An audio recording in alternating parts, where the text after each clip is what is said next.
RTO વાળાને બોલાવો ને, કોઈ એક જણા બોલાવો તમારે જે રિસ્પોન્સિબલ ઓફિસર હોય આગળ. Please, જરા મારે ચર્ચા કરવી છે. please, you are please, my lord. Preventing me My lords, I cannot, I can, my lords. શું ચાલે છે તમારા આરટીઓમાં?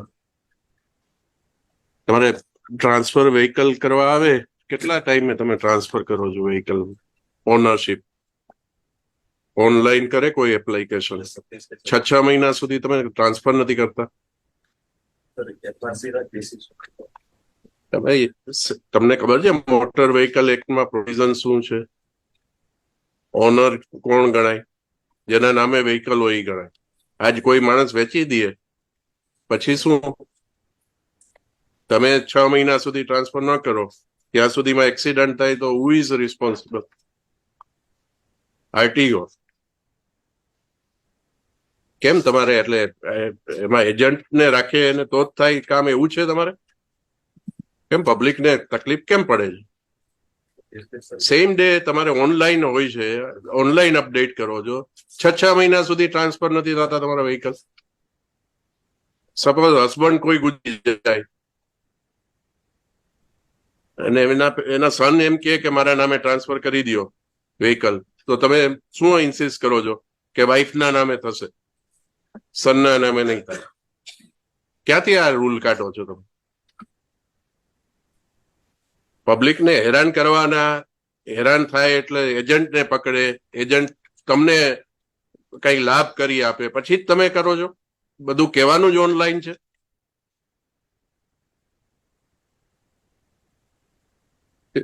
ફિટનેસ સર્ટિફિકેટમાં કેટલો ટાઈમ લો છો? ક્યારેય ચેક કરો છો રોડ ઉપર જઈને કે ફિટનેસ સર્ટિફિકેટ કેટલાનું છે? કેટલી રિક્ષાઓ અમદાવાદમાં ફરે છે જેમાં એના સર્ટિફિકેટ નથી, પરમિટ નથી? તમે બેસીને ખાલી એક એજન્ટ સાથે તમારું લાયઝન કરવાનું? આ પબ્લિક માટે તમે આરટીઓ ચલાવો છો કે કોઈ એજન્ટ માટે ચલાવો છો કે તમારા સ્ટાફનો લાભ થાય એના માટે ચલાવો છો? પેમેન્ટ તો કરે છે ને ગવર્મેન્ટ, પગાર તો તમને આપે છે ને ટાઈમસર. કેમ માણસોને મુશ્કેલી પડે? ઓનલાઈન થાય તો સેમ ડે થવું જોઈએ. તમે એક પણ વસ્તુ મને જસ્ટિફાઈ કરો કે કઈ વસ્તુ તમે સેમ ડે કરો છો? લાયસન્સ ટ્રાન્સફર કરવાનું હોય કે લાયસન્સ રિન્યુ કરાવવાનું હોય તો એ 15 દિવસ, મહિના દિવસ સુધી તમારે ત્યાં પડી રહી. શા માટે? સ્ટાફ નથી. એક આ તમારો સર્વર ધીમું છે, સ્ટાફ નથી. સર્વર ધીમું છે, સ્ટાફ નથી. અને જો એજન્ટને પકડો અને કરો તો સવારે આપ્યું હોય સાંજે થઈ જાય. ત્યારે તમારા બધા ક્રાઇટેરિયા જુદા થઈ જાય.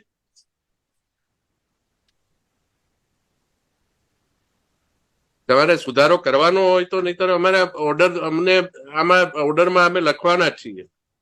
આ તો બધું ચાલે જ નહીં. એકદમ અંધેર તંત્ર છે. તો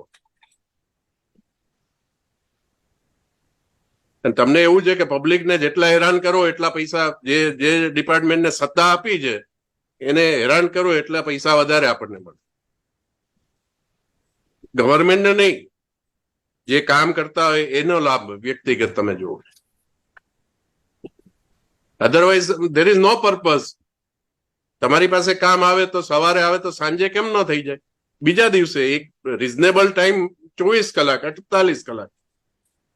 6 મહિના તમને, મારી પાસે દાખલો છે, મારા નજીકના સગાનો દાખલો છે.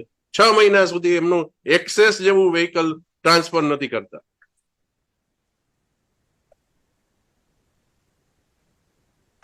કઈક ગમે એવી ઇન્કવાયરી ઉભી કરશો કે પાન કાર્ડ નથી આપ્યું, આધાર કાર્ડ, તો તમે જયારે એક્સેપ્ટ કરો છો ત્યારે નથી ખબર પડતી? તમારે શું સિસ્ટમમાં કરેક્શન કરવાનું? મને વ્યક્તિગત કોઈ સામે વાંધો નથી, પણ તમારો જે એરિંગ ઓફિસર હોય, તમારો સ્ટાફમાં ઘણા ખૂબ સારું કામ કરતા હશે, પણ જે નથી કરતા અને જેની મેન્ટાલિટી આવી છે, માણસોના કામ દબાવી રાખે છે, એનું કઈ કરવાનું નથી તમારે? તમે શું છો? તમારી પોઝિશન શું છે? આરટીઓ. તમારે ડ્રાઇવિંગ એટલી બૂમ છે કે તમારા ડ્રાઇવિંગ ઓલા ટ્રેક ટેસ્ટ છે એ બરોબર નથી કામ કરતા, તમારા લાયસન્સ ટાઈમસર નથી આવતા, માણસને પરમિટ નથી તમે ઈ ચેક કરતા. અત્યારે તમે રિક્ષાઓ જોવો છો શહેરમાં કેમ ફરે છે? પેપર ન્યૂઝપેપરના તો ફોટોગ્રાફ એટલીસ્ટ કન્સિડર કરો તમે. કઈ રીતે હોય છે? બહાર પેલા દફતર લટકાયેલા હોય છે, 10 પેસેન્જર ભર્યા હોય છે, તમે કઈ રીતે પરમિટ કરો છો? મારુતિ વાહનમાં કેટલા ભર્યા હોય છે? અહીંયા તમે ઇસ્કોન સર્કલ ઉપર ક્યારેય જોયું છે તમે? તો પોલીસ ડિપાર્ટમેન્ટ નું તો હવે મને કઈ કહેવા જેવું જ નથી રહ્યું. ત્યાં ઓલી પેલી પ્રાઇવેટ કાર ત્યાંથી જતી હોય, ત્યાં પેસેન્જર ભરવા રસ્તા વચ્ચોવચ્ચ ઉભા હોય, એની બાજુમાં એસટી બસ ઉભી રહી, એની બાજુમાં ટ્રાવેલ્સની બસ ઉભી રહી, એટલે પબ્લિકે જવાનો રસ્તો જ નહીં. એક બાજુ લારીઓ ઉભી હોય. પબ્લિકને તમે શું સમજીને બેઠા છો કે કોઈ માણસ આવીને બળવો કરશે ત્યારે જ તમે કંઈક કરશો? સત્તા છે તો તમે એનો સદુપયોગ શા માટે નથી કરતા? આ તમારું ફંક્શન છે. અમારે આવીને તમને આ સમજાવવાનું હોય કે લેક્ચર આપવાનું હોય? આ કોઈ તમે ઇન્સ્યોરન્સ ક્લેમમાં જોવો છો તમે કે પરમિટ નથી એટલે અમારે એમની જવાબદારી ન થાય ઇન્સ્યોરન્સ કંપનીની. પેલું લાયસન્સમાં ખામી છે એટલે જવાબદારી ન થાય. ફિટનેસ સર્ટિફિકેટ નો કઈ ઇસ્યુ ઉભો કરે તો જવાબદારી. તો આ જે માણસોના જીવ છે એની કઈ કિંમત જ નથી. સરકારની જવાબદારી શું? રાજ્ય સરકારની જવાબદારી તો કઈ હોય ને. તમે રાજ્ય સરકારનું જ અંગ છો ને, અને આપણે પબ્લિક સર્વન્ટ છીએ, પબ્લિકની સેવા કરવાની. તમે આંકડાઓ આપે રાખો છો કે અમે આટલા કેસ કર્યા, આટલું આમ કર્યું, આ ડ્રાઈવ ચલાવી. ડ્રાઈવ શું કામ ચલાવવી પડે? આ તમારું 365 ડેઝ નું કામ છે. કેમ કંટ્રોલ ન હોય, કોઈને ધાક ન હોય કે આજ માણસને ખોટું કરતા બીક ન લાગતી હોય? કારણ કે એમાં ખોટું કરાવો છો, એનો લાભ લ્યો છો અને ચાલવા દો છો. ઓલા સ્કૂલ વર્ધી એસોસિએશન વાળા એક ખાલી તમાશો કરે, તમારે એટલું જ જોતું હોય, એક નક્કી હોય, એક અન્ડરસ્ટેન્ડિંગ હોય, તમે કરશો એટલે અમે 1.5 મહિનો છૂટ આપશું, 2 મહિના છૂટ આપશું, પછી કઈ એક્શન જ નહીં લેવા. કારણ કે તમને બધાને એમાં ફાયદો થાય કોઈક ને કોઈક. અધરવાઇઝ શું રીઝન છે? તમારી ડ્યુટી છે, કેમ ડ્યુટી નથી કરતા?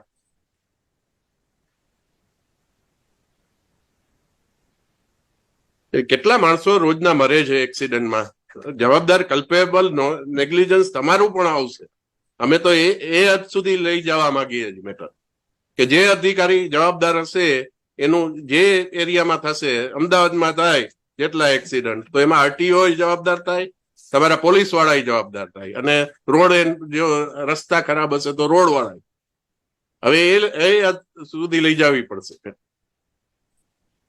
અધરવાઇઝ કોઈ ચેન્જ આવશે જ નહીં. તમને કોઈ જવાબદારી, કોઈ પણ જાતનું, તમારે એ લક્ઝરી બસો ગમે તેમ ફરતી હોય, તમે કોઈ દિવસ ચેક કરો છો? કોઈ દિવસ